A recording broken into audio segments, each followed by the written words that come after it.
Bonsoir à tous, chers auditeurs. Nous voilà de retour dans le libre journal des artisans qui n'a pas eu lieu en direct pendant une certaine période pour cause de campagne électorale de ma part, à Neuilly-sur-Seine. Donc nous reprenons gentiment avec Benoît Duchâtelet qui nous assiste. Bonjour Benoît. Bonjour Benoît. Et Long Liu, des beaux souliers, bottier, artisan bottier et consultant en stratégie par ailleurs. Bonsoir Benoît. Bonsoir Benoît. Oui, c'est un doublé gagnant parce qu'un Benoît c'est bien. Et deux Benoît c'est mieux. Donc nous reprenons ceci. Alors on a souhaité faire une petite contre-programmation étant donné que nous sommes le vendredi saint avec la solennité particulière que nous avons. Nous avons souhaité effectivement avoir un propos un petit peu libre autour de l'élégance de la tenue. Et la tenue passe d'abord par les pieds, parce que les pieds c'est important pour pouvoir marcher et pour pouvoir tenir la distance. Donc avec Long. Donc n'hésitez pas à intervenir sur l'émission, sur les questions d'élégance, sur comment vous vous habillez, comment vous souhaitez, comment vous voyez l'élégance et éventuellement les erreurs qui pour vous sont des erreurs d'élégance. Donc on va en aborder certaines. Vous êtes libre de débattre sur ces questions-là. Et donc je commence à lancer un petit peu la parole à Long. On avait repris il y a quelque temps le travail de bottier. Donc, on n'avait pas tout à fait cerné tout à fait le sujet, mais ma première question, c'est sur les différents types de souliers, les différents usages en termes de tenue et en termes d'occasion. Alors, voilà une question fondamentale. Pour commencer, fondamentale à plusieurs égards. Déjà pour les jeunes gens qui se lancent un peu dans la vie, quel que soit leur métier, leur fonction. Et ben voilà, une paire de souliers, un usage. Il n'y a pas que le style, il n'y a pas que j'aime bien la couleur, mais il y a un certain nombre un corpus de règles, si on peut appeler ça comme ça, à suivre, à respecter. Je m'adresse à des gens qui commencent à leur garde-robe, qui commencent dans la vie active, on veut dire, ou même un peu plus jeunes, sur les conseils de leur père. Enfin, là, ça, c'est les meilleurs scénarios. Deux grandes familles de souliers, on va dire. Le soulier, le derby et le Richelieu. C'est ce qu'on voit le plus souvent. C'est des souliers, des souliets à lacets avec un nombre d'œillets qui peut varier selon les modèles. Bon là, on rentre un peu plus dans des particularités de modèles, sont des choix esthétiques et pas fonctionnels. On dit souvent, alors il y a deux critères à prendre. Il y a le modèle, il y a la couleur et après il y a le type. Il y a le type de peau, le type de cuir. Je parle plus de peau, quand je parle du cuir du dessus, c'est-à-dire le cuir que vous voyez là, apparent. L'équation entre les deux est la suivante. Richelieu, on dit que c'est plus habillé, c'est plus pour la semaine.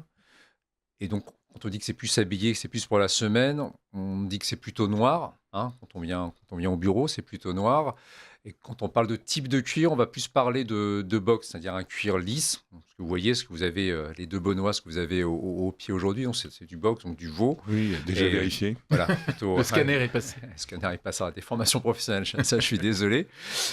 Plus que du velours, par exemple, qui fait un peu plus, qui fait un peu plus week-end. Donc voilà, l'équation, et on va retenir des choses assez simples. Richelieu en box noir pour la semaine, ça fonctionne même pour les soirées. S'il y a après le bureau, quand on va avoir des verres, qu'on prolonge un peu, ça fonctionne. Contrairement à l'inverse, où si on a tenté une aventure brune, marron en journée, il faut l'éviter le soir. Je ne reprendrai pas des adages anglo-saxons parce qu'on ne parle pas anglais à cette antenne, mais en gros, jamais de jaune après 18h. Et effectivement, jamais le brun. Jamais de brun. Oui, mais C'est ça, la le brun, traduction comme on dit. en mot à mot anglais, c'était jaune. Mais effectivement, le principe, c'est que ce qui est valable dans un sens, le noir peut perdurer le soir, ce qui n'est pas le cas d'un box Alors, c'est cognac. vrai. Alors, c'est vrai. Et puis après, alors, comme on n'a pas le droit de parler anglais, comme on dit, pas de brun en ville. Alors, pas de brun, on parle des souliers, hein, pas de, Exactement. pas de chevelure. Oui, marron, c'est ça. Voilà, ça. Il y a une connotation visuelle week-end, presque campagnarde, hein, on dirait, parce que bon, là, avant les gens ils allaient au vert, hein, pendant le week-end. Donc voilà. Et quand on va sur l'autre grande famille de souliers, le derby, eh ben souvent on peut associer ça au marron. Hein, parce que voilà, c'est plus week-end, c'est plus détendu. Et c'est vrai que dans la construction même du soulier, alors là, je vais avoir du mal à le décrire sans montrer, mais voilà, un Richelieu où vous avez les œillets directement sur Sur la la tige, peau. sur le dessus, sur la peau. Le derby va avoir deux rabats. Ah, vous voyez, alors du coup, et ça, c'est une réalité, quand bien même on est en mesure. C'est vrai qu'on est plus à l'aise dans une paire de derby parce que le coup de pied, c'est-à-dire le coup, hein, alors C-O-U, hein, c'est pas C-O-U-P, hein, C-O-U, le coup de pied, donc une petite proéminence sur le dessus du pied, ben c'est là où il y a une grosse artère qui passe et on a des sensations désagréables quand ça appuie. Ben, un derby, c'est ouvert, donc on est un peu plus à l'aise, on est mieux. Donc voilà, l'équation, c'est derby, marron, week-end. Là, on peut aller sur du veau velours parce que ça fonctionne bien le week-end. Ça, c'est les règles, hein. Après, oui, on peut toujours me dire qu'il y a des... Ouais, on peut aller c'est des règles défier un les petit peu choses. anglaises. C'est des Voilà. règles un petit peu anglaises parce que, comment dire, lorsqu'on voit effectivement dans l'histoire de l'élégance française, notamment le succès du développement de la veste forestière d'une grande maison qui a été rachetée par un escroc du luxe.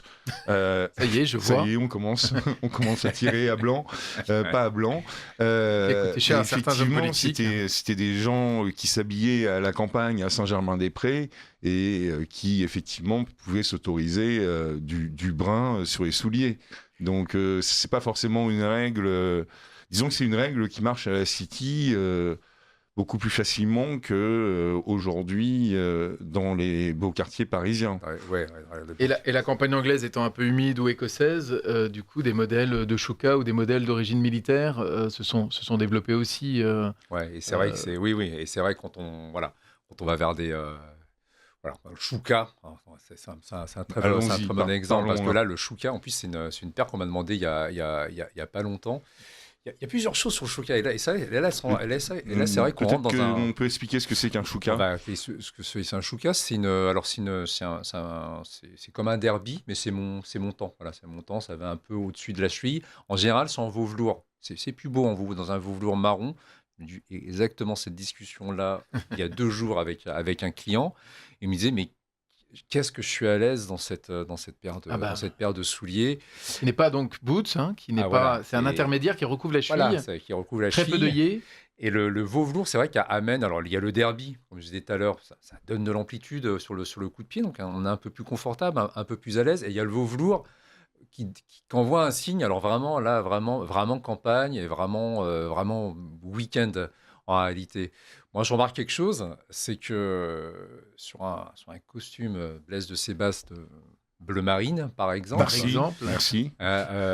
avec une paire de chouka, ça fonctionne très bien. Le veau velours marron fonctionne très bien Ouais. avec le bleu marine et ça fait, voilà, ça donne une certaine allure, même si on n'est pas vendredi. Ouais, vous allez vous dire, tiens, ça À condition fonctionne bien. peut-être que la ceinture soit assortie, non? Oui, ou Quand alors il y a une on met des ceinture. bretelles. Et sinon, les pattes de serrage, ça fonctionne très Et bien les pattes aussi. de serrage aussi. Même si les pattes de serrage ne sont pas tout à fait effectives, on peut effectivement voir ceci. Il y a certains tailleurs, effectivement, que j'ai connus, qui ne sont plus en activité, je crois, qui avaient un dispositif de rail sur le côté pour serrer ou desserrer les pantalons. Ouais, j'en ai eu ça.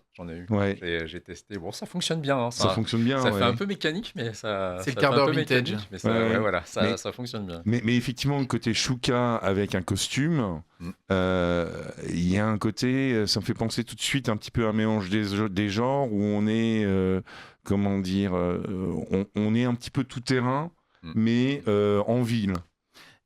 Et c'est exactement le cas, et c'est pour ça que ça me rappelle une anecdote récente, puisque c'est une paire que j'ai offert à un de mes filleuls, en imaginant que c'était justement, il y a toujours la question, quelle est la première paire de souliers lorsqu'on est adolescent. Et j'ai trouvé que le chouka, par rapport à une activité où le choc culturel était un peu fort, je ne vais pas me mettre en complet évidemment tous les jours, donc j'aime bien être un jeune de mon âge, et ben la chouka permettait d'être habillé en jean et de pouvoir la conserver lors d'un Absolument. premier costume. Ouais, absolument. Et c'était une, voilà, Ah ouais. Ouais. Et plus loin que le côté en fait week-end, en fait la chouka a cette particularité que à la base c'est un soulier de sport. Hein, Oui, c'est pour ça, oui, un soulier de absolument. sport Donc ça pendant- met à l'aise, Ouais, c'est ça. C'est un soulier même de si sport. c'est un choc culturel Ah quand ouais. quelqu'un vient de l'univers du basket. Ouais, ouais.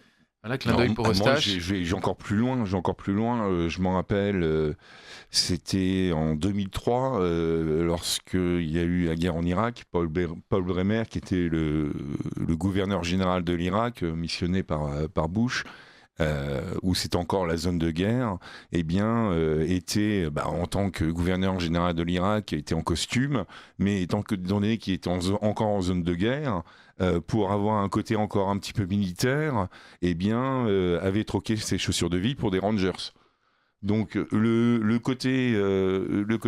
côté costume formel Rangers était un petit peu une innovation, mais quelque chose qui Les m'a pas exigences du déplu. terrain. Voilà, c'est ça, oui. Le côté, Ce que terrain. peut-être certains présidents autoproclamés de pays de l'Est auraient pu concevoir comme scénario en se présentant dans un bureau outre-Atlantique.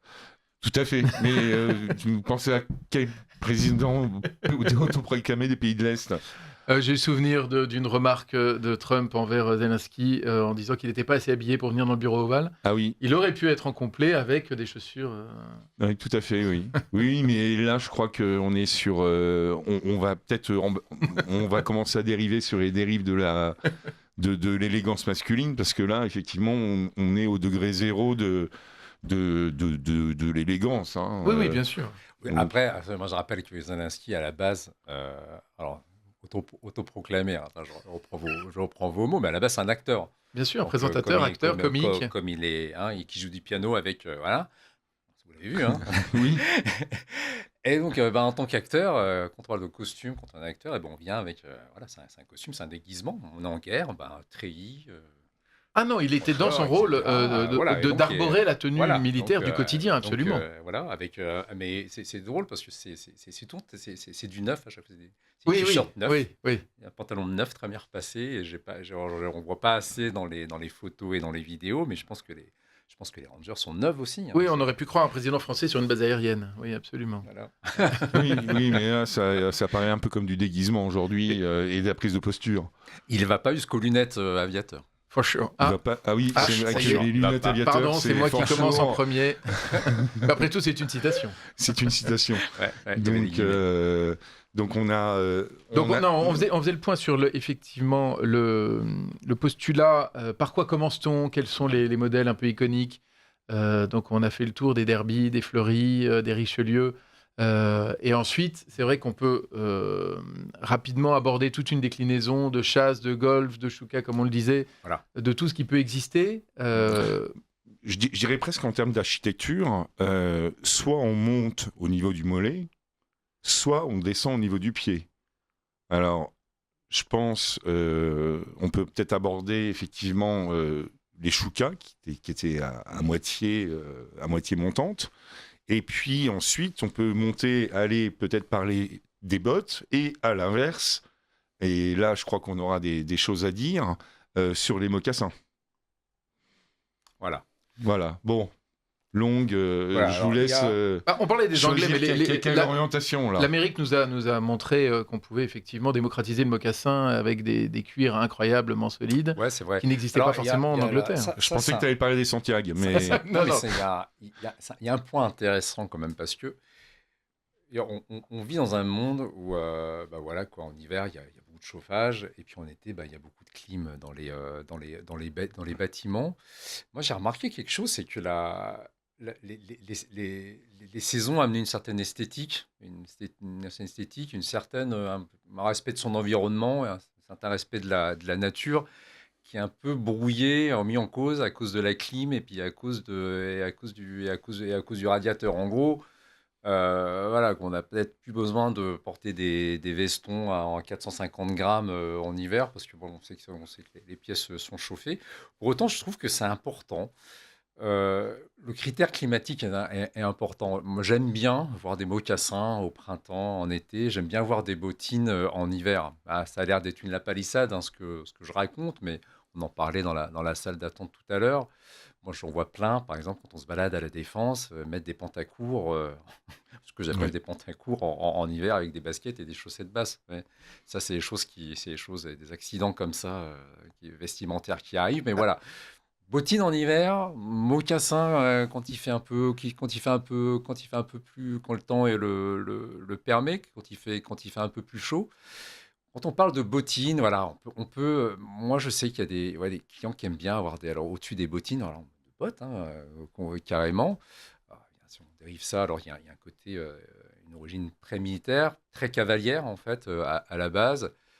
C'est techniquement, c'est diabolique, parce que c'est des techniques de botterie très très particulières, hein. Il y a des gens qui font de la botte, des gens qui font des souliers bas. En général, il y a des bottiers très doués qui font les deux, comme c'est le cas de David, hein, mon chef d'atelier. Et voilà, il y a une déclinaison comme ça, une origine militaire un peu formelle de la botte. Faut l'assumer, hein, après qu'on parle de botte. Donc en général, ce qu'on voit plus, c'est des bottines. Et là, tout de suite, il y a deux choses, hein, qu'on peut signaler. Il y a question, hein, fondamentale. Je vais mettre une bottine avec un lacet ou une bottine sans lacet. Alors, quand il n'y a pas de lacet, c'est un peu comme l'histoire de la pâte de singe, il y a un élastique, alors pour le coup, Ouais. qui est fonctionnel. C'est très beau, ça donne ce qu'on appelle les bottes Chelsea. Alors, c'est qu'il n'y a pas d'anglicisme là-dedans, c'est Non, que non, ça, c'est c'est que le ça nom. s'appelle vraiment Oui, comme oui. ça. Et puis après, plutôt des bottines, soit en derby, soit en Richelieu, avec un lacet. C'est intéressant. Le lacet, bon, on voit bien l'étymologie, si on peut appeler ça comme ça, un peu militaire, et l'origine, hein, des bottines à lacet. Et ça reste toujours il y a un côté très, très, très formel.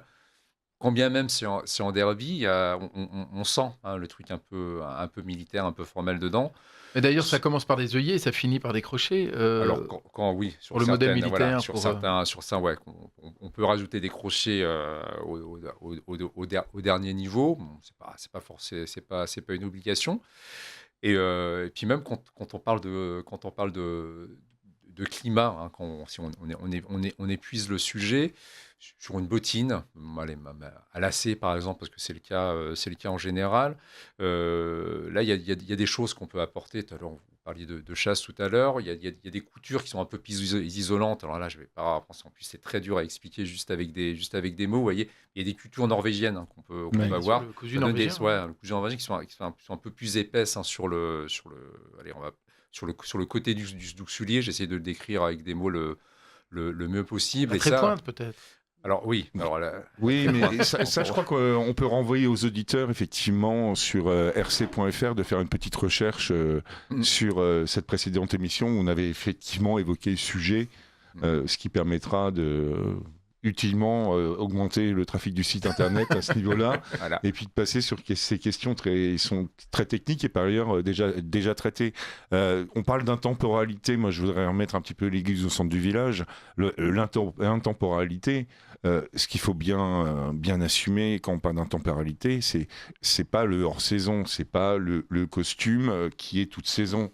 Justement. C'est retrouver justement l'intemporalité, c'est retrouver la saisonnalité. Exactement. Alors, on va choisir ses légumes en fonction des saisons. Voilà. On va choisir son costume en fonction des saisons. Et puis, moi personnellement, je suis assez content quand j'ouvre la saison des mocassins. Voilà. Oui, c'est bon. Donc, Mais il faut faire fi de ces modes d'espace ouvert, pour rester francophone, climatisés, qui viennent Voilà. gommer effectivement. Ouais. Et pourquoi est-ce qu'il y avait un aristoïde? Pourquoi est-ce qu'il y a du lin? Et donc les souliers allaient forcément avec à cause d'une saisonnalité. Absolument, absolument. Et Et c'est très agréable de voir les choses tourner ainsi. c'est ça. Et puis avouez que ça peut être bizarre de venir voir quelqu'un avec une veste en tweed qui fait 600 grammes et une paire de mocassins nu-pieds à l'intérieur. Un truc, on me dit, il y a un truc qui ouais, il pourrait mal fonctionner. y a une quoi. question de cohérence. Il y a Absolument, ouais. l'intemporalité, c'est aussi la cohérence, la recherche d'une certaine cohérence. Mhm. et ce qui va peut-être nous amener ensuite peut-être au moment où on va dire du mal sur ce qu'on a pu voir, ce qu'on a pu constater un petit peu dans la rue. Alors, on est au 61 boulevard Murat. Vous êtes sur Radio Courtoisie. N'hésitez pas à vous connecter à soutenir.radiocourtoisie.fr pour soutenir notre radio. Et on est au 61 Murat. Je dis pourquoi ? Parce que ce soir, c'est soir de match. Et donc, forcément, nous avons un échantillon représentatif de la société française. Voilà, c'est ça. Donc, des gens habillés comme s'ils allaient sur le terrain, et puis d'autres, habillés un petit peu, on va dire, normal. Et puis, enfin, il y a à peu près toutes les couches de la société qu'on a pu croiser. Mais c'est vrai qu'ils vont être spectateurs dans un stade et pas au théâtre. On pourrait justement convenir que dans le cadre des habitudes, c'est plutôt pour les soirées théâtre et sorties culturelles où on est effaré de voir qu'il n'y a plus de soins à apporter. Quand on va au Français, il n'y a pas encore si longtemps, si on allait au Français, c'est bien qu'on faisait attention. Et l'ère mitterrandienne a arrêté le smoking à certains soirs du Français, où justement les Parisiens et les Français avaient l'habitude de s'habiller pour aller au théâtre. Et 81 a fait tomber ce dernier bastion d'élégance où on allait au Français de temps en temps en smoking, et ça a été terminé. Oui, et c'est... On peut du coup rebondir sur les souliers vernis. Oui, on peut repartir sur les souliers vernis, oui. Et les mocassins. Ouais, et les mocassins. Bon, alors, effectivement, le mocassin, argument climatique. Il fait chaud, on porte le mocassin, c'est plus découvert, c'est plus facile à mettre. Benoît, vous parliez tout à l'heure, la première paire qu'on achète à son enfant. Moi, j'ai mon fils, la première jolie paire, c'était une paire de mocassins. C'était dans un cuir tressé marron, c'était très joli. Et puis, il était petit, il avait 12 ans, 11 ans, il était encore tout au début du collège. Alors, il y a un côté pour les garçons qui sont un peu turbulents, comme c'est le cas pour le mien, il y a un côté facilité à mettre. La référence étant la basket. Oui. Ils sortent tout juste du scratch, ils commencent à mettre des lacets. Un mocassin, c'est plus facile à mettre qu'une paire de baskets. Et l'argument est assez... et puis voilà, quoi. Après, les use assez vite parce que très rapidement, je constate qu'il a dû jouer au football avec ou grimper aux arbres, etc. C'est pas le moment où il faut les faire en pécari, oui. Ouais, voilà. C'est ça. Mais c'était quand même un beau cuir. C'était quand même un beau cuir tressé comme on n'en fait plus. Après, pour les soirées, oui, ce qu'on appelle l'anglicisme encore, là, le slipper. Oui, avec un smoking, on peut faire la parenthèse de cravate noire. Effectivement, qu'est-ce qui va cravate noire et cravate blanche? Parce que cravate blanche, on peut se permettre. On parlait de mocassins, mais ce ne sont pas des mocassins, ce sont des ce sont des sortes de chaussons, en fait. Voilà, des slippers.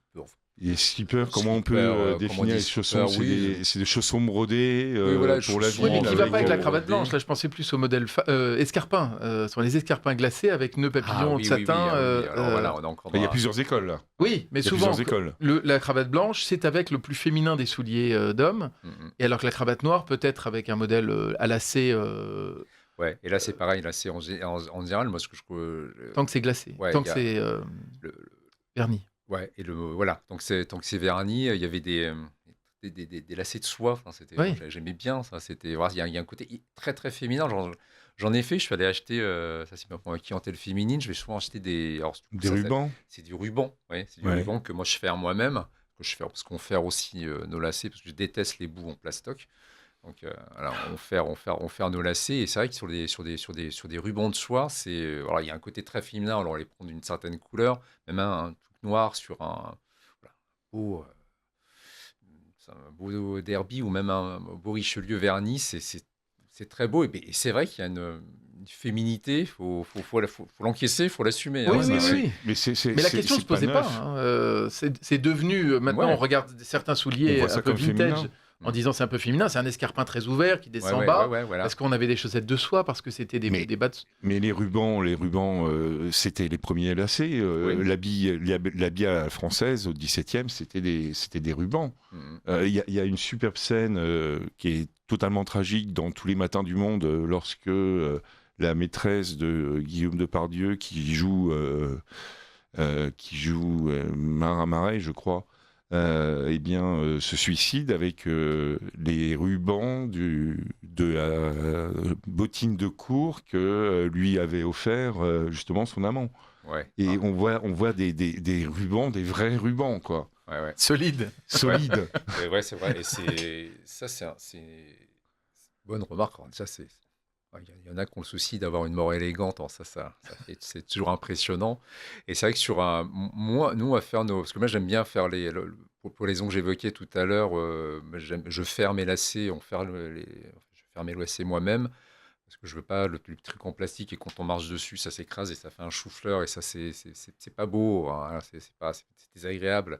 Ça arrive, hein, mais c'est désagréable. Donc, nous, on les fait. Et c'est vrai que moi, je vais dans une rubannerie. Et on va soit celle en soie, soit quand c'est tressé très fin, ça ressemble à un lacet sport. Des lacets plats, des lacets ronds. C'est comme en cuisine en fait, et j'aime bien, c'est soit spaghetti, soit linguiné. Et moi je préfère les lacets plats. C'est comme ça. Et les lacets cirés. Alors les lacets cirés, alors ça c'est pareil, il y a une grande histoire. Moi j'ai essayé de cirer les lacets moi-même. ça les rend brillants, ça les glisse. Bon. Après, il y a. Ça tient. Ouais, voilà, ça tient. Même quand c'est pas ciré, on va dire que ça tient. On prend un peu moins de risques, mais c'est vrai qu'il y a Et puis après, le truc brillant s'en va un peu. Donc, j'aime bien les avoir bruts, en fait. Mais ça, c'est voilà. Ça, pour le coup, c'est des choix très personnels. Donc, je suis très linguiné, Ouais. ferré et pas ciré. Voilà. Mais là, on est dans les détails du sartorial qui peut aller très loin, effectivement. Si on revient sur les fondamentaux, on a abordé un peu le côté cravate noire, on a abordé un peu... Alors, attends, passons de parler de cravate noire. Pour les auditeurs, il y a cravate noire et cravate blanche. Exactement. Donc, il faut bien cravate définir blanche, ce le qu'est frac. cravate blanche. C'est le frac, Le grand la blanc. queue de pie, le Ouais. grand blanc chez les militaires. Donc, une pièce qui est une pièce à taille et qui est portée avec un gilet nid d'abeille et un nœud papillon blanc. C'est pour ça qu'on parle de cravate blanche. C'est pas du tout une cravate. Et cravate noire, donc vas-y Benoît. De deux univers différents, puisque après il y a des évolutions, évidemment, pour ceux qui ont suivi la série Downton Abbey, c'est très très bien repris la manière dont arrive le smoking pour être plus détendu qu'en frac. Quand la mère de famille constate que son fils est passé au smoking après le grand blanc et qu'elle dit « Mon pauvre ami, mais j'ai cru que vous alliez me servir à table », c'était vraiment pour elle la débauche l'américanisation. Exactement, parce qu'ils sont américano-anglais. Et pour les usages au quotidien, après, il y a eu évidemment toute la beauté du smoking des années 30, 40, 50. Après la guerre des cols cassés ou cols droits, les cols amovibles, les cols amidonnés. Mais de manière générale, voilà, le smoking se portait assez régulièrement pour les soirées culturelles, à bord de certains paquebots, pour les dîners dans le monde. Et la question du soulier à ce moment-là était assez vite tranchée. C'était souvent les mêmes en souliers vernis ou à lacets ou non. Et ensuite, il y a eu la modernisation avec l'apparition des vestes Brandebourg, des vestes en velours, des smoking jackets pour rester francophone, mais puisque là, c'est vraiment une origine anglaise. Et les slippers dont vous parliez tout à l'heure. C'est-à-dire, c'est à ce moment-là qu'on pouvait faire l'association, qu'on porte également dans les cercles privés et les clubs parisiens et anglais, parce qu'on est comme chez soi. Et donc, c'est la veste qu'on portait quand on rentrait pour pouvoir aller fumer son cigare et ne pas empester le smoking, et la cravate noire. Et du coup, il y a une déclinaison plus souple, mais qui montrait aussi une élégance maintenue à domicile et qui se porte dans les cercles privés. Ouais, j'en ai offert une paire à mon fils aussi. Il y a sa mocassin et sa paire de slippers. Ah bah. Voilà, une éducation par l'exemplarité. Mais la cravate noire, donc, pour bien dire aux auditeurs que la cravate noire, c'est le smoking et c'est avec un nœud papillon. Ah oui, c'est pas la cravate, la vraie cravate noire. Bien sûr. Attention, la sémantique est utile. Attention, parce que oui, c'est utile, parce qu'effectivement... À force de vouloir être francophone... Oui, on a pu voir dans certaines soirées, effectivement, des gens venir avec des cravates noires. Ah oui, absolument. Oui. Aujourd'hui, c'est très festival de Cannes. Ça, exactement. Cravate noire, genre 3 mm de largeur. 3 cm de largeur, le revers de même et la personnalité de même. La veste qui remonte au-dessus du...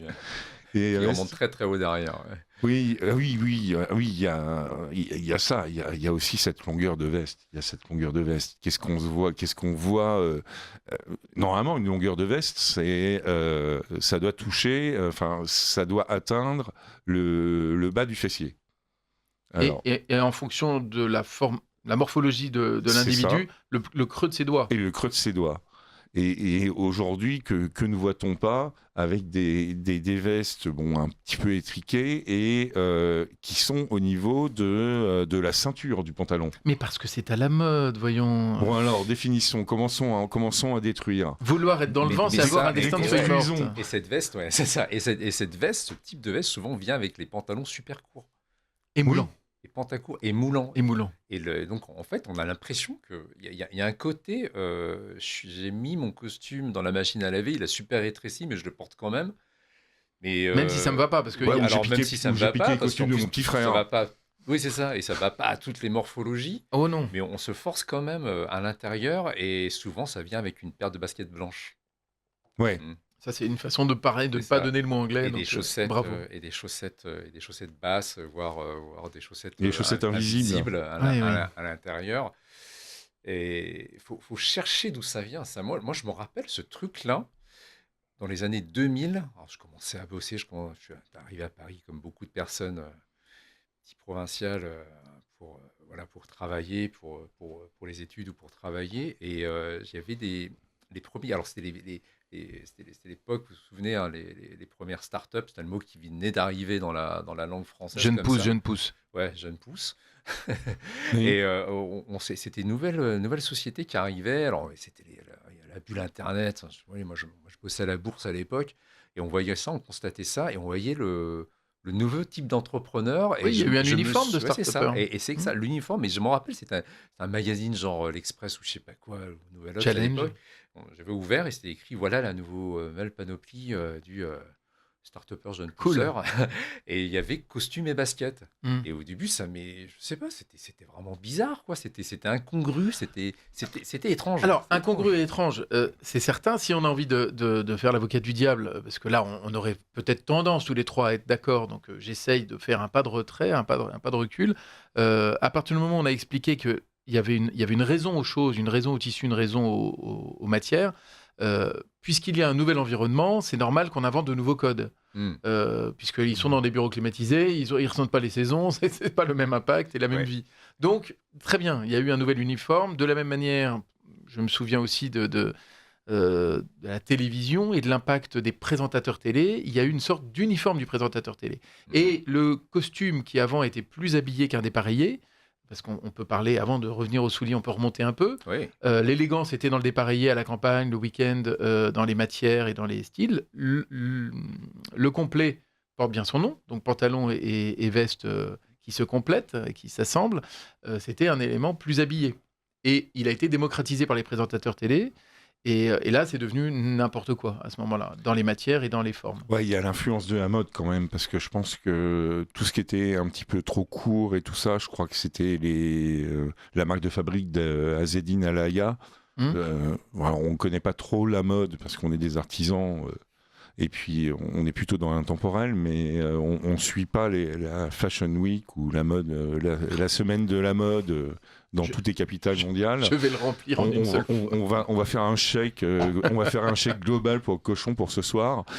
Mais il y a une grosse influence de la mode et des stylistes qui veulent absolument créer de l'innovation, qui mettent l'innovation au cœur de la silhouette en fait.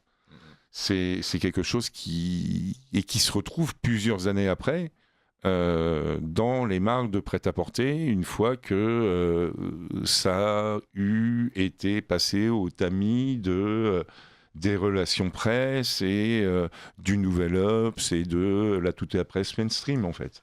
Alors, on a du mal, hein. Oui. Non, la on a presse, du mal. La presse dominante. Donc, l'autre point, puisqu'on parlait des origines, c'est-à-dire les bons réflexes à avoir, on tournait un peu autour du pot sur les erreurs et les choses qui nous agressent. Mais dans ces cas-là, on va prendre le temps, parce que c'est toujours intéressant et ça fera plaisir à quelques-uns de lister les malfaçons. Mais effectivement, c'est avant tout une histoire personnelle liée aux vêtements. Ça peut être une histoire qui nous a été apprise parce qu'on est dans une logique de transmission et d'éducation. Donc c'était lié aux saisons, lié aux matériaux, lié à la vie sociale et professionnelle, donc militaire ou civile ou ouvrière ou agricole. Il y a des vêtements, il y a des matières qui ont été créées pour ces univers-là, qui ont évolué et qui se sont ensuite vulgarisées dans le monde civil. Donc on porte avec émotion une certaine forme.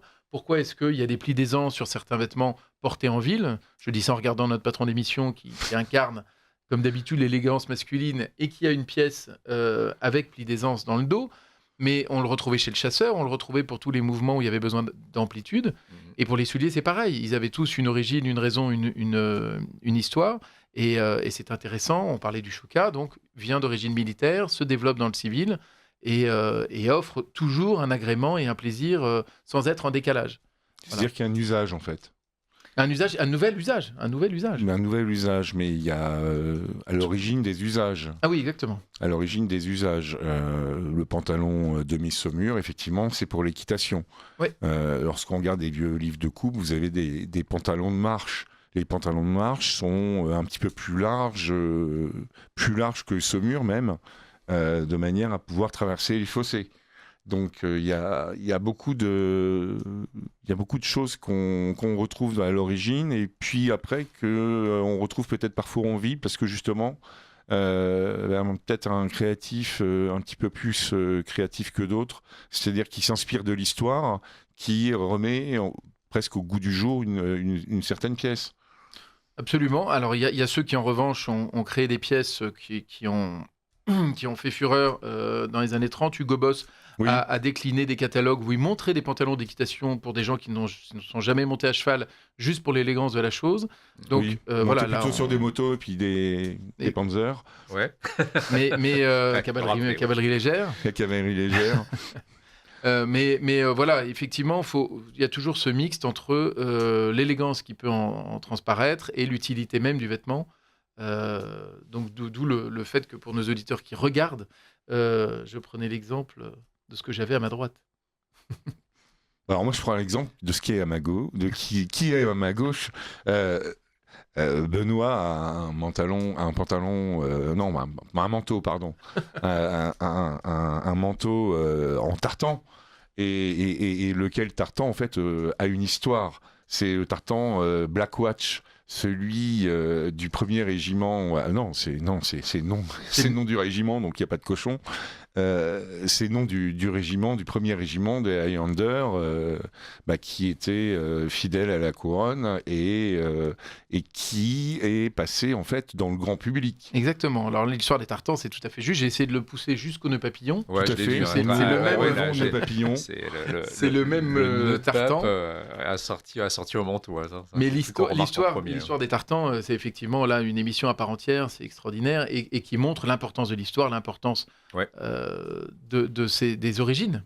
Absolument. Mais il n'y a pas que les tartans. Hein. J'ai découvert récemment, il y a 10 ans, lors d'un voyage en Irlande, que les pulls irlandais avec des motifs tressés correspondaient aussi, comme les tartans, aux familles. Oui. Donc il y a toujours des significations, et là, on va parler du vêtement comme élément de langage non verbal et de communication non verbale et d'appartenance non verbale. On peut aller jusque dans nos dom-toms parce que la manière dont le madras est utilisé, les coiffes en madras et la forme des coiffes est un langage non verbal. On sait si c'est une femme célibataire, une veuve, une femme mariée. Il y a dans toutes les cultures, le vêtement permet de communiquer. Ah ouais, et puis plus proche de nous. Garçons urbanisés, les cravates dans les cravates clubs, on s'identifie tout de suite à son groupe d'appartenance selon le type de cravate. Effectivement, là, eux aussi d'origine anglaise, mais on parlait des cercles parisiens et évidemment chacun a sa cravate permettant de savoir de quel cercle il... Alors on va faire une courte pause pour un bobino. Aidez Radio Courtoisie à rester libre et indépendante. Rendez-vous sur soutenir.radiocourtoisie.fr et accédez à l'ensemble de nos archives à partir de 5 € par an.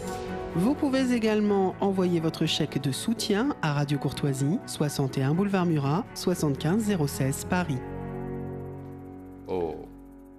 Alors, vous êtes bien sur le libre journal des artisans sur Radio Courtoisie avec Benoît Duchâtelet et Benoît Guelon. Nous avons le plaisir et l'honneur d'être réalisés par Virginie, d'une part, et d'autre part d'accueillir l'onglet U des Beaux Souliers, lesbeauxsouliers.fr. Donc on a pas mal de questions qui nous sont arrivées.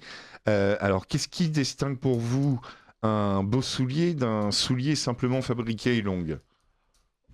Oh, quelle question. Alors, merci pour cette question. C'est une belle question. C'est une question intéressante. C'est une question profonde. Ouais, il faut du temps pour répondre. Il faut du temps pour répondre à cette question. Un beau soulier d'un soulier simplement fabriqué. Donc, allez, on va se lancer. Oui, Allez, on va vas-y. se lancer. Bon, il y a on répond de manière un peu plus simple et après de manière un peu plus peut-être philosophique, un peu plus esthétique, un peu plus poétique même. Voilà, moi, et là c'est un point de vue très personnel. Vous savez, je vais commencer par une comparaison, une analogie très simple. On a tous des manies, je pense qu'autour de la table, à ma gauche, là, les Benoît avec un S doit on avoir un certain nombre de tics et de choses qu'ils ne doivent pas faire dans leur tenue vestimentaire. Je ne porte jamais de montre quartz, par exemple. Je préfère toujours les montres mécaniques ou soit les montres automatiques quand je veux un peu être moderne. Et dans les souliers, ça se traduit par quoi? Je refuse de porter des souliers qui ne sont pas cousus, à part les baskets quand je vais faire du sport où là c'est soudé. Donc le premier élément de réponse que je mettrais, c'est euh, plus on se rapproche d'une certaine tradition, plus on se rapproche d'une certaine façon, plus on se rapproche d'une certaine origine, plus on va se rapprocher d'une certaine authenticité, parce que la façon dont je fais des souliers dans mon atelier aujourd'hui est la même que les compagnons le faisaient il y a un siècle. Et plus voilà, on se rapproche d'une certaine nature, une certaine vérité. Vous voyez, tout à l'heure, on parlait de saison. Les saisons, c'est quoi? C'est juste là, notre environnement proche. C'est ce qui nous est, voilà, ça nous est offert. C'est la nature même des choses. Donc voilà, plus on aura d'éléments de couture, plus on aura des éléments qui nous rappellent une certaine tradition, mieux ce sera. Alors, je fais attention à mes mots parce que, évidemment, un soulier sur mesure qui est fait entièrement, c'est comme la taille de costume, qui va nécessiter des centaines d'heures de travail d'artisan, plusieurs mois, une paire d'essayages au milieu, ça représente dans l'absolu un budget. On parlera de l'équation économique après, parce qu'en vrai, sur toute une vie, ça ne va pas représenter beaucoup. Mais voilà, il y a, sans aller dans le soulier sur mesure de manière et se lancer à corps perdu, ce que d'abord je déconseille aux jeunes personnes qui voudraient se lancer. Je pense que le goût, il faut le former. L'œil, il faut comprendre ce qu'on fait. Et l'œil s'aiguise avec les années. Donc voilà, ça, on peut considérer ça comme un certain aboutissement. Donc voilà, premier élément, c'est voilà, plus on met des éléments de tradition, si je traduis ça concrètement, plus on va mettre de la couture, plus on va mettre d'opérations manuelles, et puis on se rapprochera de ce qu'on peut appeler un soulier. L'autre élément, je dirais un peu plus estique, un peu plus poétique, je dirais, c'est voilà, il y a un soulier, et j'aime bien cet exemple de la montre parce que voilà, le truc qui a failli tuer l'horlogerie suisse, c'est la montre quartz parce que du jour au lendemain, on est venu avec un truc qui coûtait 50 fois moins cher et qui était, je crois, 25 fois plus précise qu'une montre mécanique, vous voyez. Alors évidemment, aujourd'hui, euh, une paire de souliers, ça sert à quoi? Ça sert à pas marcher pieds nus dans la rue. Si on prend un argument hyper matérialiste et hyper utilitariste, ça nous sert à voilà, d'aller d'un point A et d'un point à un point B. Sans s'écorcher les pieds. Oui, on pourrait prendre la définition comme ça, mais en réalité, dans le monde dans lequel on vit, en France, personne n'achète une paire de chaussures ou une paire de souliers pour ne pas se blesser les pieds. Et donc, voilà, ce qu'on met en plus de l'utilitarisme, de se déplacer sur ce besoin, de ce besoin élémentaire, c'est là où ça devient très personnel, où ça devient très très intérieur. C'est mignon, par exemple, de voir un stagiaire qui se présente. Moi, je recevais des stagiaires avant qui essayent d'être au top de l'élégance. Alors, il a 21 ans, hein, le stagiaire, le pauvre, quand bien même il ait reçu la meilleure éducation du monde. Il y a plein d'erreurs dans sa tenue, il y a plein d'erreurs même dans sa façon de se présenter, dans sa façon de parler. Mais je trouve que voilà, l'intention qu'il a mis en mettant des... Il est peut-être venu avec une paire de souliers marron soudés qu'il est parti acheter. Voilà, parce il est donc venu avec une paire de chaussures. Voilà, pas avec des souliers. Et voilà, une paire de chaussures. Mais je veux dire, c'est l'intention qu'on met dedans, le temps qu'on a mis à passer. Peut-être qu'il a appelé son oncle. Ah, qu'est-ce que t'en penses? Regarde, j'ai un rendez-vous. Et la curiosité aussi, la qui arrive après. Voyez. Et là, on a une sorte de supplément d'âme. Et ça se voit, quelqu'un qui a fait une tentative. Ouais. Ça se voit, quelqu'un qui a fait un effort. Mais ça se voit, quelqu'un qui a réfléchi. Il y a une progressivité quand même. Voilà, et après, il y a une progressivité dans les choses. Et puis, on apprend, et on pardonne à quelqu'un qui a 21 ans, quelqu'un qui a nos âges. Bon, voilà, il vient avec les tenues dont on parlait tout à l'heure. On le met tout de suite dans une certaine catégorie de personnes. Oui. Non, mais c'est très bien parce qu'on peut le voir. On peut le voir avec des nouveaux clients qui vont aller dans du prêt-à-porter, par exemple de la demi-mesure chinoise, et qui va venir chez nous en tant que tailleur. Le fossé va être immense. Le fossé va être immense. On serait plutôt effectivement assez partisans qu'ils aient eu une expérience de demi-mesure qualitative ou de prêt-à-porter de luxe. Et là, dans ces cas-là, le pas est moins important, et l'attente par rapport au produit fini est différente. C'est-à-dire que bien souvent, en fait, les gens viennent non pas pour le produit fini, mais aussi pour l'expérience. Oui, l'expérience compte beaucoup, mais la réalité aussi de l'usage, c'est-à-dire que quelqu'un qui sort et qui prend une douche se rend compte que sans thermocoller, sa veste va survivre, alors qu'avec ce qu'il aurait pris auparavant, elle aurait été ruinée. Le soulier, c'est pareil, c'est qu'à partir du moment, et on peut faire la précision, justement, un raisonnement qui n'est pas élitiste, c'est-à-dire que la qualité va permettre un confort et une durabilité, donc une rentabilité. Oui. Et cette démarche, il y a un cliché un peu 19e siècle de famille protestante où on disait, lorsque les souliers étaient neufs, les enfants en plein mois d'août sortaient, marchaient dans le goudron qui s'était ramolli pour créer une deuxième épaisseur de protection et avoir un soulier qui dure le plus longtemps possible. Si on n'a pas beaucoup d'argent, il vaut mieux acheter neuf et cher c'est ça. Et moi, pour que ça dure longtemps. Je travaillais avec un chemisier, il me disait... Il avait un livreur. Alors, c'était pas le chemise, mais c'était la personne qui livrait les chemises. Quel est le salaire d'un livreur de chemises? Probablement pas celui d'un trader, d'un politique. Et il disait tout le temps, je n'ai pas les moyens d'acheter bon marché. Je n'ai pas les moyens d'acheter bon marché. Alors, il avait de la chance, il travaillait avec des chemisiers. Et c'est important, parce que si... Je reviens au sujet que vous avez évoqué tout à l'heure.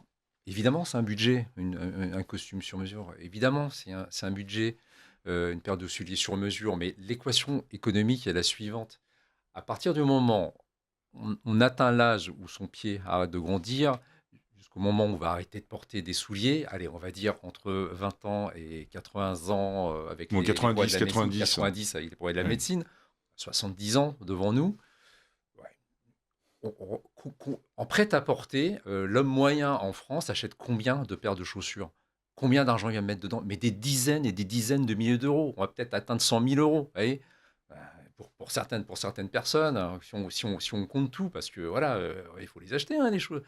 2-3 paires de chaussures à 100 balles, on y avait fini d'arriver, parce que ça s'use, parce que c'est la mode, et pas ces choses. Moi, ce que je dis, c'est que 3 paires de souliers sur mesure, vous faites toute votre vie avec. 3 costumes sur mesure et 5 chemises, et ça fait le job. La taille du pantalon peut varier alors que le soulier reste stable. Alors moi j'ai une anecdote. Moi j'ai instauré une règle dans mon couple. C'est que Une seule, parmi les règles dans mon couple, donc je corrige, c'est que au vu du nombre de chaussures que mon épouse achète sur un coup de cœur, eh bien à un moment donné, je lui ai dit, écoute, tu vas pour chaque soulier, pour chaque chaussure achetée, tu vas en balancer 3. Donc ça a réduit considérablement le nombre de souliers. Ça a augmenté en qualité. Et puis finalement, je me trouve aujourd'hui dans la situation que peu d'hommes connaissent, où en termes de nombre de souliers, j'ai plus de souliers qu'elle, et en valeur de souliers, je l'explose totalement. Donc il va falloir effectivement maintenant trouver un autre axe de travail. Donc il va falloir trouver un autre axe de travail, mais elle a déjà une paire de bottines chez les Beaux Souliers, et on est très contente. Il faut qu'ils reviennent. Voilà. On va rééquilibrer un peu le... Une autre question, messieurs. Une autre question. Donc votre maison cherche-t-elle donc à préserver une tradition ou à inventer une nouvelle élégance? Alors, la réponse à cette question, pour le coup, elle est assez directe. Quand je disais, dans l'équipe des Beaux Souliers, je suis le seul qui n'est pas compagnon du devoir. C'est un métier qui se transmet. Vous voyez, dans la taille de costume, on a le latécoère, c'est comme ça qu'il s'appelle, le livre là de taille de costume. Le célèbre manuel de coupe. Dans la boutique, on n'a pas ça. C'est de la tradition orale de compagnons, de maître à élève qui se transmet sur plusieurs générations. Alors oui, c'est très simple. Oui, on défend une tradition. Il y a une façon de faire des souliers. Il n'y en a pas 4. Il n'y en a même pas 2. Il y en a une seule. Évidemment. De la même façon qu'on n'utilise pas des pigeons pour s'envoyer, on s'envoie des SMS entre nous pour communiquer. Oui, avec l'électricité, certaines machines, il y a des choses qui sont raccourcies, mais les 95% du volume d'heure, la pince, le tranché et et les fers à finition sont les mêmes qu'il y avait il y a un siècle. Et ça, pourquoi? C'est parce que c'est pas des choses qui sont arrivées comme ça par hasard. C'est des gens qui, comme on disait tout à l'heure, il y a eu une progressivité dans le métier également. Et là, on arrive. Tout a été testé avant. Oui. Tout a été avant. Oui. On sait que dans une trépointe, on doit mettre. En plus, il y a un chiffre d'or, si on veut mettre à tous les 0,6 mm. C'est exactement comme une valeur de couture. Parce que c'est ça qui optimise la solidité. Si on met plus de trous... Donc la tradition dans la façon, mais en revanche l'originalité éventuellement dans les collections ou proposer des déclinaisons. Oui, j'allais dire, et ça dépend. Là, on rentre dans autre chose, on rentre dans c'est la sensibilité de chacun. Oui, surtout avec des souliers de femmes, du coup. Alors les filles et femmes, en plus, la défense sont infinies. Puis comme on dit, les goûts et les couleurs. Voilà. Très belle bottine verte. J'ai beaucoup apprécié la couleur dessus. Non, mais vert, en plus, moi, j'aime bien. C'est une couleur que je trouve qu'on porte pas assez dans ce pays. En plus, c'est très assorti au tartan et aux nœuds de papillon, vous voyez. Et puis, après, c'est les goûts et les couleurs. Et c'est, oui, l'originalité, elle est... C'est un crasique quelque part, et chacun y voit, mais la façon, quelle que soit la paire que vous allez nous demander, on la fera d'une seule façon, avec les mêmes outils, et j'ai de la chance de travailler avec les mêmes paires de mains depuis maintenant quelques années, malgré les difficultés qu'on a connues, et des difficultés, on en a connues. Donc voilà, la réponse à cette question, c'est oui, on défend la tradition. On va les descendre le plus loin possible et jusqu'au bout. Tant que moi vivant dans cette boîte, on fera ça. Mais c'est surtout que cette nouvelle élégance, en fait, est une ancienne élégance qui a été perdue et qu'on retrouve. Et finalement, en fait, au lieu d'être... c'est un peu comme le motto de la radio, on était une arrière-garde et finalement, en fait, on se révèle une avant-garde. Donc, c'est vrai. Promettez-moi qu'on va pas enchaîner sur la nouvelle garde. Alors, la question, là, on a répondu positivement. Avant la prochaine question, néanmoins, ça me fait penser à la notion de transmission, et j'entends par là la seconde main ou second pied. Mais c'est également pour ceux qui veulent, qui ont la curiosité, ceux qui veulent apprendre, ceux qui veulent rester dans des budgets abordables. il y a un renouveau quand même de la seconde main dans le bespoke, dans l'univers sartorial. Alors, c'est un peu un choc culturel pour mon voisin, parce que normalement, une sur-mesure, c'est bien pour que ça aille à une personne. Non, mais j'ai parfaitement accepté de ta part. Hein. Et du coup, il y a quand même effectivement un beau renouveau de la seconde main dans l'univers sartorial. C'est également valable pour les souliers. C'est un peu plus complexe pour les souliers parce que vraiment, un pied se fait à sa chaussure. Mais pour être transparent, moi, je pratique la chose depuis 15 ans. Et de temps en temps, les personnes ont très peu formé leurs chaussures. Ouais. Et on peut essayer des chemins de traverse ou démultiplier des couleurs ou des formes qui restent très classiques ou très, très codifiées. Mais ça peut être aussi une opportunité pour certains curieux. Moi, je vois 2 avantages à ça, au marché de la seconde main, ou qui peut être même une 3e, 4e main, pourquoi pas. Il y a 2 avantages. La première, c'est à une époque, et je crois que c'était un peu pareil pour les costumes, si vous le confirmez, là, avant, on donnait on sortait de chez Bottier, on donnait la paire de souliers qui sortait de l'atelier, on la donnait à son domestique et il marchait avec. Voilà. Pourquoi ? Pour faire le cuir, parce que là, c'est du vrai cuir. Ça. Et avant, ça y allait. C'est peut-être du cuir un peu plus épais qu'aujourd'hui. Peut-être les morphologies ont aussi évolué. Donc, le premier avantage que je vois, c'est le confort, parce que le cuir, elle a déjà été cassé et ça a été fait. Allez, quand bien même, ça n'a été pas fait ça a été fait sur un autre pied qui ne correspond pas parfaitement au sien. On va dire que le cuir, il est cassé, il est souple. Le deuxième avantage, c'est que et ça, c'est très vrai par rapport pour le prêt-à-porter, par exemple, il y a certaines maisons françaises qui faisaient alors c'est comme, voilà, ça fait un peu vieux CON de dire ça, mais il y a une époque, il y a des belles maisons françaises qui étaient à Limoges, qui faisaient des souliers mais extraordinaires. Mais extraordinaires.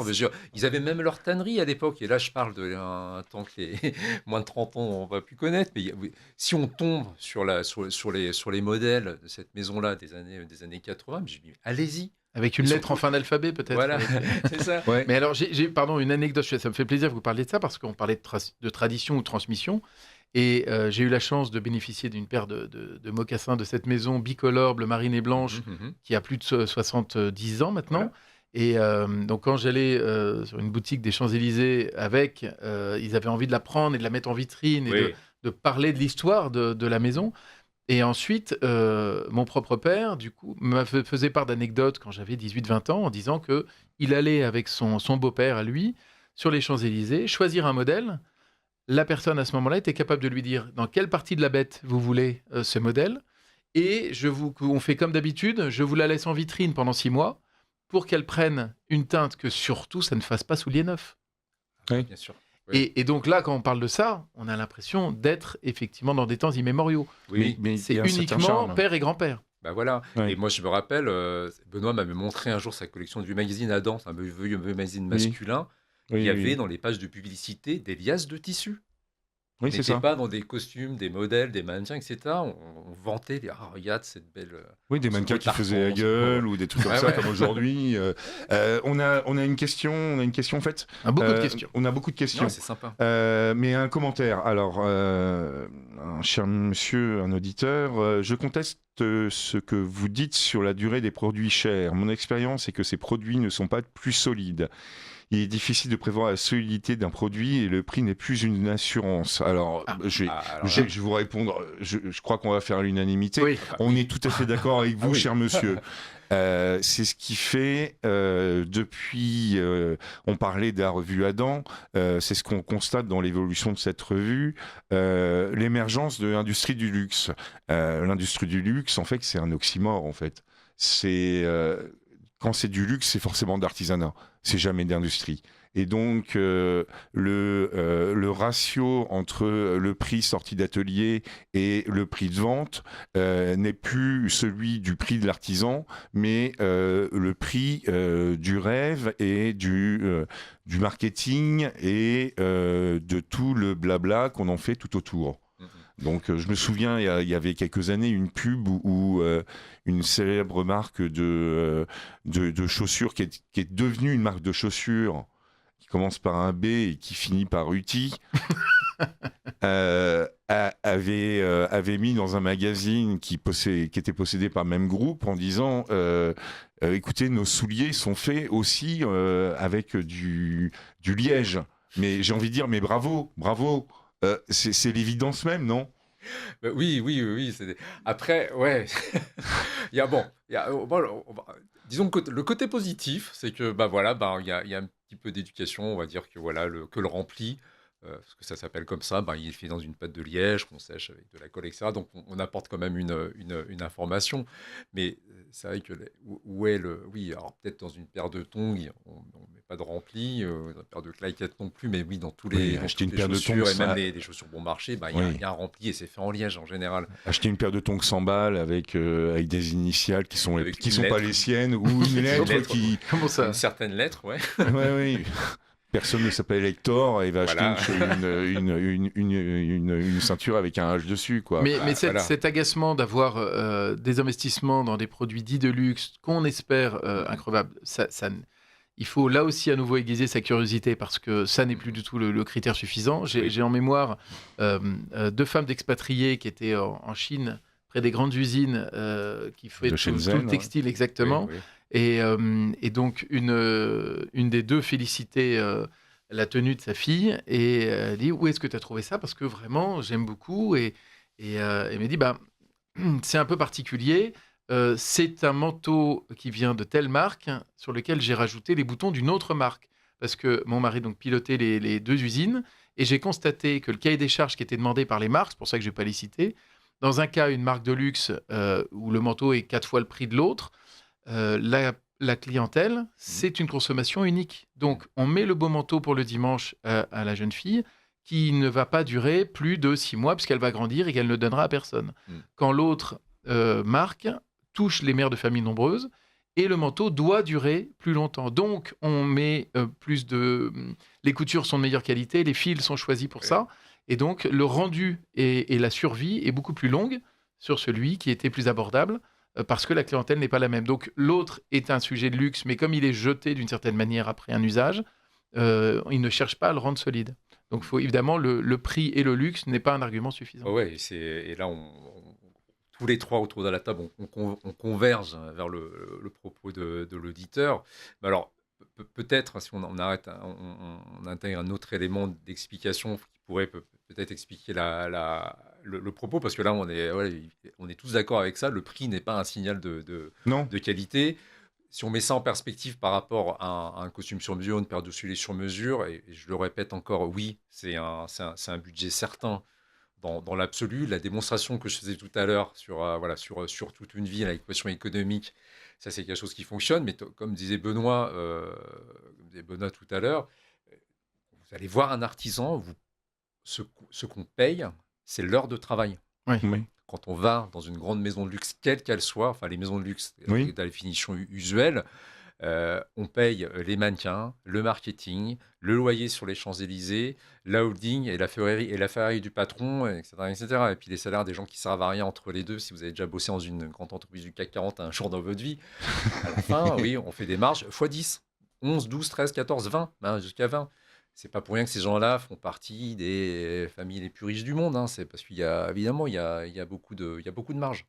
Il y a une doctrine que j'aime bien citer, c'est la doctrine McCain. Alors McCain, c'est pour les auditeurs les plus cultivés, je ne parle pas du vice-président américain, mais je parle juste simplement de la marque de frites. C'est ceux qui en parlent le plus qui en font le moins en fait. Voilà. Donc quand vous avez une marque de luxe qui dépense des millions d'euros en marketing et qui privatise avec l'accord de municipalités complaisantes telles que la mairie de Paris, certains lieux emblématiques, eh bien, généralement, la qualité n'est plus ce qu'elle était il y a 30 ans. Oui, pour la qualité, c'est vrai. Après, pour la grosse machine du luxe français, pour autant, c'est pourvoyeur d'emploi et de soutien de certains artisanats, mais ça peut tuer aussi d'autres artisans qui, par la croissance externe, se sont fait racheter et n'ont pas rayonné comme ils auraient voulu. Mais quand même, sont des machines dont on a besoin. Mais quand vous avez un sac qui est un sac de grande marque qui est dit iconique, et là j'ai presque envie de mettre un peu d'argent dans le cochon parce que iconique c'est directement issu de l'anglais, ce qui veut rien dire. qui est vendu 15 000 euros alors que c'est fait par une maroquinière française à la machine en une seule journée. J'ai envie de dire là, même si c'est français, je préférerais plutôt avoir un artisan italien qui passe un petit peu plus de temps et qui passe un petit peu plus de temps sur la qualité des points qu'une entreprise française qui certes fait marché commerce extérieur, mais sans être un ayatollah de l'élégance et du savoir-faire artisanal, fait quand même un petit peu de mal au savoir-faire français. Mais sois serein, la cliente n'est pas française. La cliente n'est pas française. On passe à une autre question. Alors, selon vous, quel modèle accompagne le mieux une silhouette féminine classique mais douce ? J'adore cette question. Non, mais ça c'est important parce qu'on parle beaucoup, on est entre hommes et on a très peu abordé les femmes. Ça c'est intéressant. C'est très féminin comme question. Pardon, mais c'est toi le modèle qui s'est sorti très bien, un modèle féminin. C'est ça.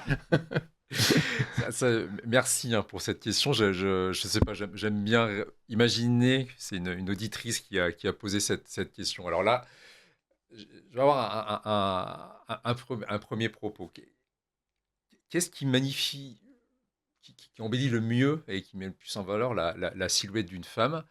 En réalité, c'est un soulier très très particulier, mais qui a été inventé par un homme. Et donc, comme ça a été inventé par un homme, évidemment, la priorité n'était ni le confort, ni même l'élégance même du soulier, dans l'absolu. Je parle juste de l'objet, mais c'est masculin et ça a été poussé vers les femmes juste parce que ça faisait un beau présentoir pour les femmes. Alors là, je m'adresse aux femmes féministes, s'il y en a parmi les auditrices. L'escarpin est un objet masculin. Ça de torture féminine. De torture féminine. Et je le dis à toutes mes... J'ai des clientes qui arrivent parfois et qui me demandent effectivement des escarpins. On sait faire on fait aussi les escarpins, on fait de manière générale des souliers pour les femmes. C'est ça, on va dire, du point de vue d'un homme, c'est ça qui met la silhouette féminine, qui érotise le mieux la silhouette féminine. Pourquoi ? Parce que ça contracte les mollets et les muscles des fessiers. Donc voilà, on se tient d'une certaine façon quand on est juché sur 8 cm. C'est mauvais pour les pieds, c'est mauvais pour le dos, c'est mauvais pour tout. Enfin, on ne peut pas marcher plus de 30 minutes avec, sinon il faudra m'expliquer. Faut m'expliquer comment. Ça, c'est un premier point. Le deuxième point, le deuxième point pour répondre à cette question, je dirais, mais là aussi, c'est pareil, c'est l'intention. Ça compte beaucoup. Et là, je vais répondre, c'est un propos très, très personnel. Moi, je trouve, par exemple, qu'un derby féminisé, c'est super beau. C'est super beau. Et puis en plus, ça fonctionne parce qu'on garde une certaine finesse de pied, on garde une allure générale acceptable dans un bureau, quelle que soit la profession qu'on fait. Ça fonctionne le soir après le travail. Et je trouve, et en plus, ça, voilà, il y a un truc, c'est élégant pour un homme, ça fonctionne aussi pour une femme, mais on reste comme ça dans un certain univers et les techniques sont exactement les mêmes. Et on respecte la femme qui travaille, qui est active et qui justement n'est pas à se sacrifier son dos. Et qui n'est pas surjuché sur un présentoir pour le plaisir masculin unique. Ça, c'est une réalité. Mais j'ai du mal à représenter une femme avec un derby. Je vois beaucoup des derbies, les derbies dans le marché, non pas ceux des beaux souliers, mais les derbies dans le marché. Pardonnez-moi pour l'expression, on a plus l'impression que c'est des écrase-merdes qu'autre chose. Ouais, et là, il y a une nouvelle mode qui est arrivée il y a quelques années. Alors on parle vraiment de mode, c'est les semelles en gomme qui ressemblent à des motocross. Mais pour faire de la moto, je mettrais ça, par exemple. Et là, c'est... Mais je vois pas quelle tenue de femme... porté avec ça. Pour moi, j'avais jamais imaginé ça. Pantalon à pince un peu large, en tube, qui vient justement quasiment bord à bord cacher le soulier.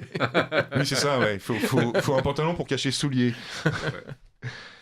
Quel modèle représente le mieux l'esprit de votre maison longue, Alors, il y a, les beaux souliers? il y a un modèle en particulier dont je suis extrêmement fier. C'est une paire de bottines. On parlait de bottines tout à l'heure. C'est une paire de bottines Chelsea, donc avec une origine anglaise.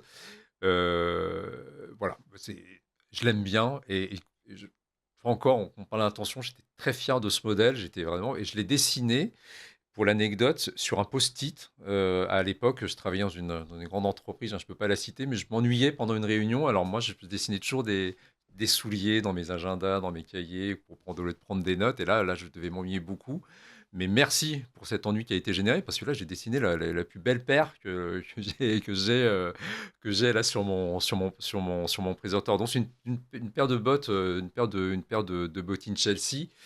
Et l'histoire de cette bottine, elle est très belle, hein. C'est Mother Queen, hein, qui l'a inventé au départ, et c'était la jonction entre l'utilitarisme, le confort de la chasse et la technologie. À savoir qu'à l'époque, c'était les bottines, c'était lacé, donc quand on n'avait pas Mhm. quand on n'a pas de domestique, on mettait 30 minutes pour lasser, délasser, puis plus le tire-botte, je ne vous raconte pas. L'élastique le caoutchouc, en fait, les progrès sont arrivés, donc vous pouvez faire des choses Oui, qui se qui se détendaient tirait, ouais. selon, voilà, qui pouvaient s'étirer. Et donc là est née l'idée de, tiens, pourquoi on ne mettrait pas ça à la place d'un lacet? Et ça plaisait beaucoup à la reine mère Oui. du cheval. C'est une chaussure, c'est un soulier féminin à la base.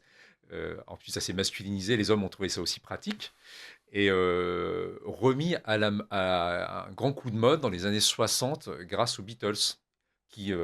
Voilà, tous les quatre, ils sont rentrés dedans. C'était un chausseur italien dans leur quartier de Liverpool ou à Londres.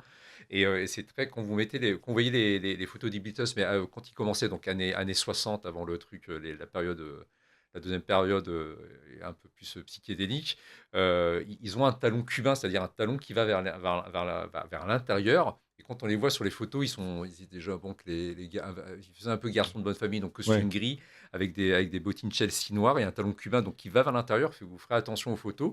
C'était un peu plus haut, c'était presque comme des escarpins, donc un petit peu plus haut, juché, avec un talon cubain, donc très, Bah, Oui, talon ça, cubain, c'est féminin. quoi? Sardo a porté ça beaucoup aussi, Ouais, hein. c'est les talons qui vont vers l'intérieur en C'est plus fait. Qui vont féminin, vers ouais. l'intérieur, Ouais, d'accord. ouais. C'est plus féminin et ça donne un truc. Et je vais m'en faire une comme ça, en fait, avec un beau talon cubain. Faut l'assumer, hein, le talon cubain, mais Je c'est. suis pas inquiet. Ouais. Mais alors, ça me rappelle deux sujets qu'il faut qu'on aborde.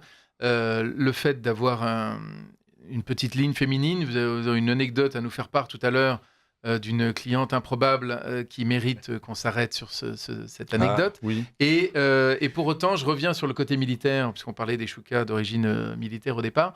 Les boots, pour avoir été, puisque là, à cette table, il y a deux officiers de réserve. Donc, moi, j'avais eu deux fois deux périodes différentes, dont une à Polytechnique. Et la dotation qui était fournie à Polytechnique, comme à Saint-Cyr, c'était des boots.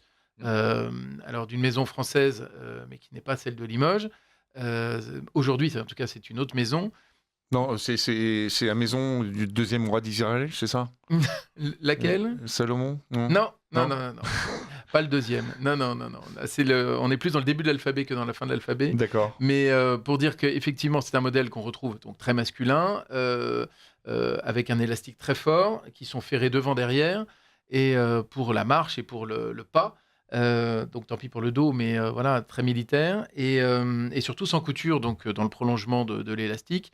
Ce qui était aussi la noblesse du modèle, parce que c'est plus complexe de fabriquer une boot sans démarcation, puisqu'il faut une peau complète. Et voilà. Alors, Donc donc, il y c'est a un cadeau pour les officiers dans les écoles. deux questions, les boots, et puis après, on a la question, effectivement, de l'élégance visuelle ou le confort de la posture, qui est aussi une question d'auditrice. Donc, Et là, c'est pareil. Voilà, c'est une question. En fait, j'ai l'impression qu'il y a beaucoup de. Ça intéressait plus les femmes que les hommes, Et quelle femme! cette émission.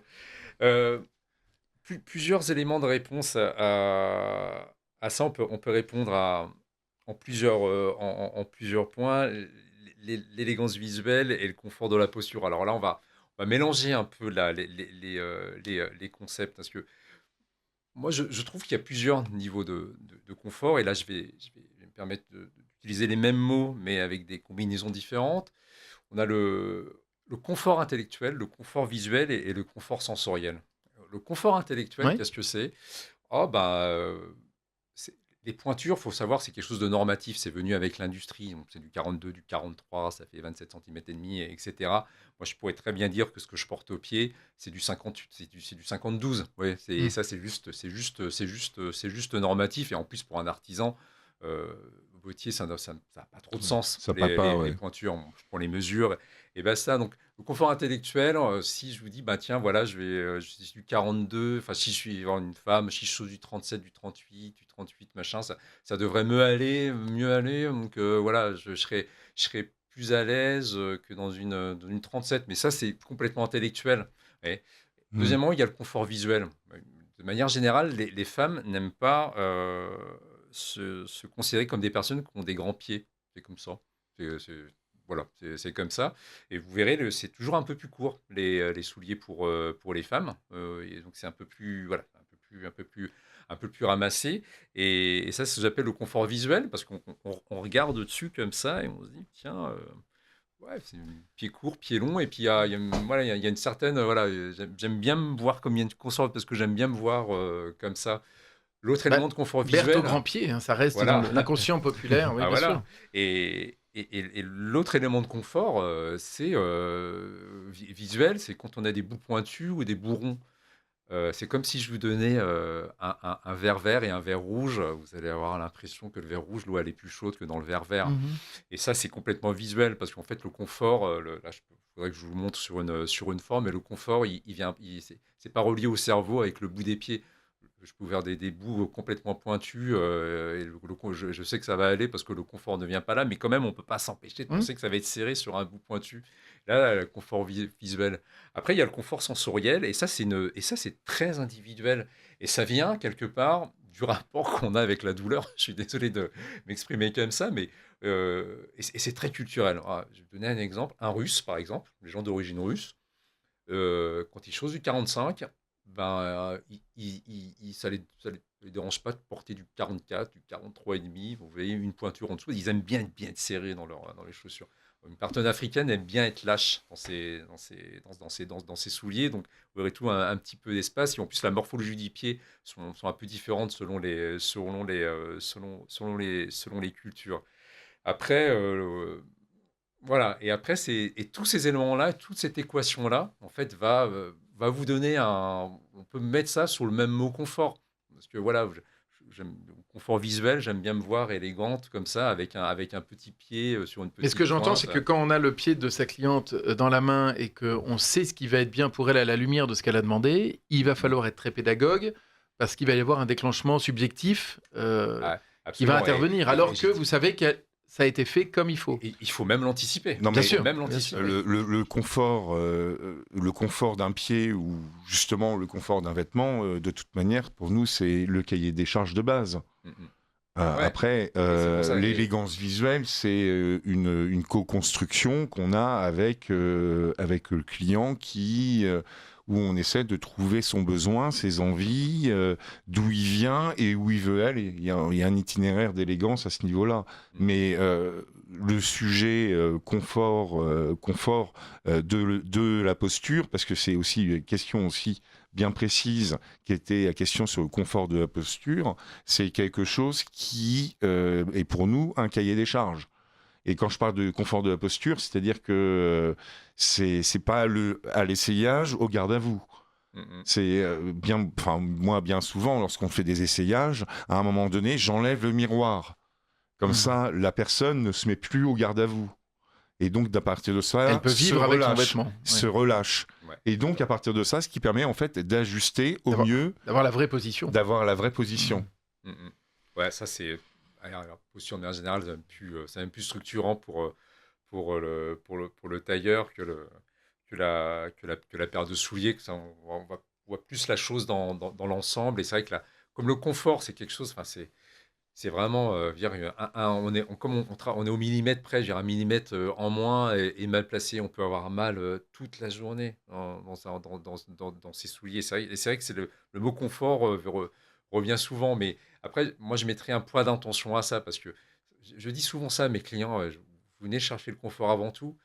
Je vous vous dire un truc, vous savez, dans votre paire de baskets, là, ou votre paire de charentaises, je ne battrai jamais ce confort-là. Jamais. Si c'est ça pour vous la définition du confort. Ouais. En revanche, et c'est pour ça que j'ai affiné l'argumentaire au fil des années, c'est pour ça que le confort, c'est un phénomène multisensoriel. En réalité, c'est visuel, c'est intellectuel, c'est individuel, c'est beaucoup de choses. Il y a quand même des bons vieux souliers où on se sent comme dans des chaussons, hein. Heureusement. Voilà, et après, il y a Heureusement. l'expression, oui, mais oui, parce que ça rappelle à quelque chose. Ça rappelle quelque chose. Alors, le temps file, il faut qu'on Ouais, fasse le temps file, attention. on a 2 questions encore. Et l'anecdote particulière. Ah oui, donc pensez. Ah oui, bah justement, le confort de la posture. Donc vous avez une question à ce niveau-là sur l'élégance visuelle d'une cliente. Oui, alors là, c'est arrivé il y a pas longtemps. Alors, on a des clients souvent un peu particuliers, donc ils font très, très précautionneux de leur apparence. Et donc, cette cliente a une styliste personnelle, donc lui donne des conseils pour s'habiller et pour se chausser. Donc là, pour se chausser, la styliste m'appelle. Vous savez, j'ai un cas très particulier. Ma cliente chausse du 47. Donc 47, on est dans une courbe, on est à un point On est dans un centile. un peu loin. Ouais. On est dans un centile. Voilà, et on est en queue de distribution, hein, bien sur la droite. Pour une femme Oui. en 47, Ça va bien à Radio Courtoisie. voilà, c'est une américaine. Alors, je pensais tout de suite à une basketteuse qui joue dans les ligues professionnelles. Et elle me dit oui. Alors en plus, elle me l'a dit en plusieurs fois pour pas que je dise ah non madame, je peux pas vous aider. Elle me dit ouais, en fait au bout de la conversation, elle me dit ouais, au fait j'ai oublié de vous dire, elle pèse aussi pratiquement 200 kilos. Je rappelle, Teddy Riner fait 140 kilos max. Ouais, max. ça donne une idée du bébé. Ça donne une idée du bébé. Donc écoutez, on discute avec David, mon associé, qui est aussi maître bottier. On sait faire, mais bien sûr, on sait faire. David, il sait tout faire. La mesure, c'est la mesure. La mesure, c'est la mesure. On y va, mais bon. Si c'est une chaussure féminine, si c'est un escarpin sur 8 cm sur 200 kg, là on a un problème de résistance de matériaux, etc. Donc, on y va. La nature reprend ses droits. La nature reprend ses droits. Et donc la styliste arrive le jour du rendez-vous pour bien me préparer. Hein. Elle me dit rien. Elle me dit voilà, Kian va bientôt arriver. Ça va. Un peu stressé. Je dis oui, ça va. C'est anxiogène, du coup, de sa part. Ouais, je me dis quoi, j'en reçois, j'aimerais bien en avoir beaucoup. Hein. Et donc la cliente arrive, ouvre la porte. Alors effectivement, elle n'avait pas menti sur le gabarit, n'avait pas menti sur la taille des pieds, n'avait pas menti sur l'allure globale de la cliente, qui effectivement est américaine, et me dit dans un anglais américain, voilà, je m'appelle, voilà, et je suis en transition de genre tout au début du processus. Ce qui explique le gabarit, la pointure, et là, tout devient logique. Oui, c'est la chromosome parle parce en que vérité. Là. Parce que 47, même David, David a commencé à 15 ans, il en a 50 aujourd'hui, n'a jamais vu une femme chausser du 47. Oui. Ce sera la première. Bon, il nous reste 3 minutes, moins 3 minutes. Pensez-vous que l'élégance féminine passe désormais par le fait de se sentir bien dans ses souliers avant tout ? Je crois qu'on a répondu. Et pensez-vous qu'il existe encore aujourd'hui une place pour une élégance artisanale accessible malgré les différences de moyens entre les personnes ? Oui, alors il y a deux choses. Hein. On a commencé. 2 choses, 2 minutes. Voilà, on a l'équation économique. On a fait la démonstration tout à l'heure. Il faut savoir qu'au Beau Soulier, le patron des Beaux Souliers n'a pas encore une méga holding où il va financer plein de salariés, une ferrine et un château, etc. Donc il y a très peu de coûts fixes. On est 2 fois moins cher que le moins cher de Paris. Oui, voilà. Donc quelqu'un de curieux qui a envie de mettre le pied à l'étrier peut effectivement, alors peut-être rappeler un peu site et autres moyens de rentrer en contact avec notre invité. Donc l'Ongliu, les beaux souliers tout attachés, c'est ça ? Les beaux souliers tout attachés, vous googlisez 11 rue Anatole de la Forge, dans le 17e arrondissement, 333 mètres de l'Arc de Triomphe, relevé topographique. Voilà. Et sur Instagram, sur Instagram et puis sur Instagram également. On mettra dans le lien de l'émission l'autre émission pour pouvoir faire les croisements des informations et des expertises qui ont déjà été partagées avec les auditeurs. Oui, tout à fait. Pourquoi tu me regardes ? Regarde plutôt que Virginie. Virginie qui s'est rendu compte qu'elle ne chaussait pas du 47. Voilà. Mais qui maintenant pourra penser aussi aux beaux souliers.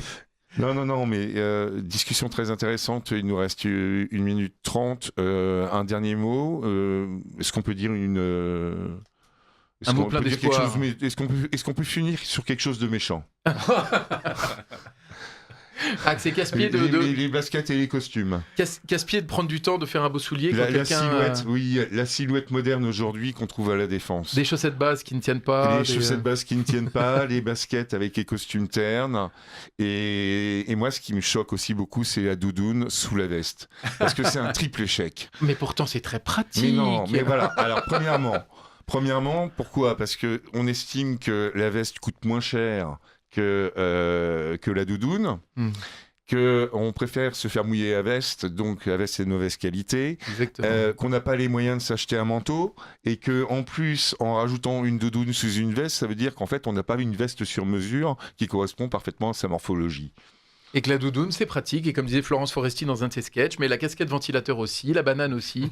et on perd son homme dans les méandres de la vulgarité. Faut pas tout sacrifier pour l'utilité. Faut pas Non, tout au grand sacrifier Dieu, non. pour l'utilité, puis revenir à la tradition, et surtout éduquer vos enfants et vos petits-enfants à l'art de s'habiller en seconde main ou se renseigner. Et puis, n'hésitez pas à nous contacter, Libre de Journal des Artisans sur Radio Courtoisie pour toute autre question. Les beaux souliers, Voilà. les belles matières. Voilà, donc nous avons fini cette émission à 5 secondes près. Et je vous remercie de votre présence, chers auditeurs, et n'oubliez pas de soutenir notre radio.